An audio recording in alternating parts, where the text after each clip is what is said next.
Part પેમેન્ટ્સની વિગત જાહેર ન કરી હોય અથવા ચેક પર તેની નોંધ ન કરી હોય તો ચેક બાઉન્સનો કેસ ટકી શકે નહીં. કેરળ હાઈકોર્ટ.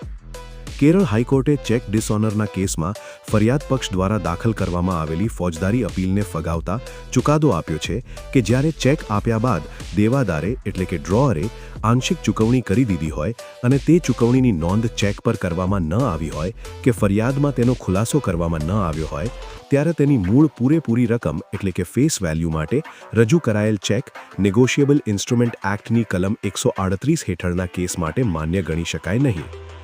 જસ્ટિસ એ બદરુદ્દીને એનઆઈ એક્ટની કલમ 15 અને 56 હેઠળની કાનૂની સ્થિતિની સાથે Dasharathbhai Trikambhai Patel versus Hitesh Mahendrabhai Patel and another કેસના ચુકાદાનું અવલોકન કરી જણાવ્યું કે એનઆઈ એક્ટની કલમ 56 એવી જોગવાઈ કરે છે કે જ્યારે નેગોશિયેબલ ઇન્સ્ટ્રુમેન્ટ એટલે કે ચેક પર આંશિક ચૂકવણી કરવામાં આવી હોય તો તે અંગેની નોંધ ચેક પર દર્શાવવી એટલે કે એન્ડોર્સ કરવી આવશ્યક છે.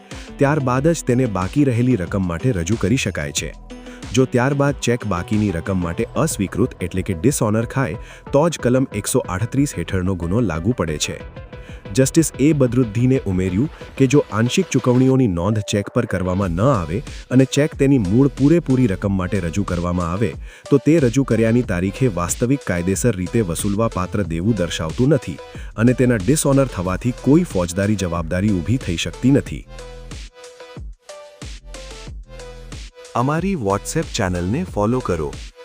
અમારી યુટ્યુબ ચેનલ ગુજરાત લો અપડેટને સબસ્ક્રાઇબ કરો. આવી જ કાયદા સંબંધી જાણકારી અને લેટેસ્ટ અપડેટ્સ મેળવવા માટે વકીલ સાહેબ ઓનલાઈન પેજને ફેસબુક, ઇન્સ્ટાગ્રામ પર લાઇક કરો, ફોલો કરો અને વધુમાં વધુ શેર કરો.